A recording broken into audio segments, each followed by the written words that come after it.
की प्रचलित है कि शत्रु का शत्रु मित्र होता है।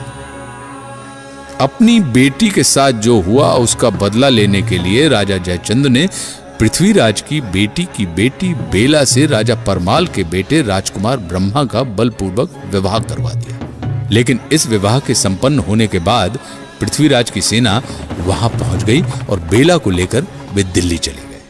इसलिए विवाह तो हो गया था, पर वधू ससुराल नहीं पहुंच सकी थी। बाद में आल्हा उदल ने यह निर्णय लिया कि दिल्ली पर आक्रमण करना जरूरी है ताकि रानी बेला को दिल्ली से महोबा लाया जा सके, और एक संदेश पृथ्वीराज चौहान के पास भेज दिया।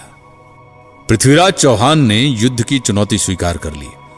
उन्होंने सेना नायक चामुंडा राय को भी समझाया और एक बार फिर रणभूमि में महोबा और दिल्ली की सेनाएं आमने सामने खड़ी थी।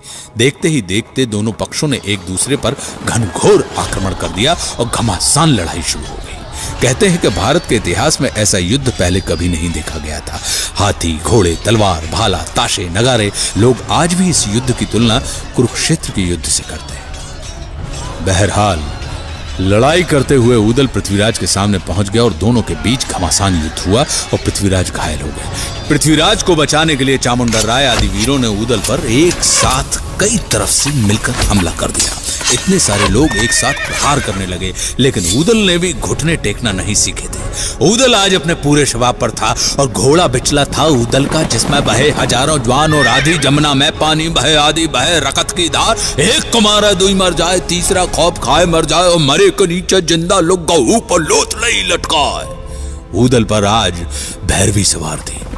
उदल आज अपने आप को बचाने की कोशिश नहीं कर रहा था, बल्कि ऐसा लग रहा था कि उदल अपने प्राणों का उत्सर्ग करने के लिए मचल रहा है।